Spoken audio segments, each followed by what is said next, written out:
New Mexico Coalition of Sexual Assault Programs asks for $5 million. The New Mexico Coalition of Sexual Assault Programs requested $5 million in the state budget for 2022 at an interim committee meeting. According to Alexandria Taylor, deputy director of the coalition, New Mexico ranks 8th in the country in terms of sexual assault rates and has been labeled an epidemic by the coalition.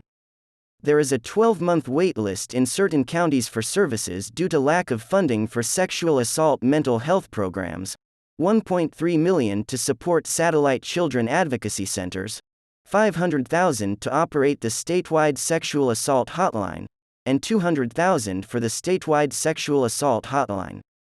She claims that minors under the age of 18 are the victims of 41 of attacks in New Mexico.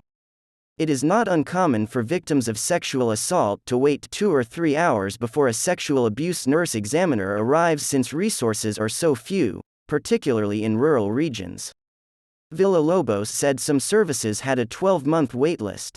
Taylor said that some of the funds will be used to close the wage gap for mental health professionals who work in sexual assault support groups.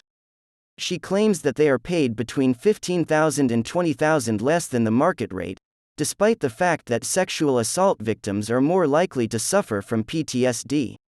It was also requested that support be given to legislation that would eliminate the need of pre-trial interviews in court proceedings. Blazer Clark spoke of a 9-year-old in DOA Anna County who couldn't finish a pre-trial interview, and the case was dismissed. According to Taylor, sexual assault charges against minors are dismissed 91% of the time in certain court districts in the state. Another proposal was to amend state law to include affirmative consent teaching as part of sexual education.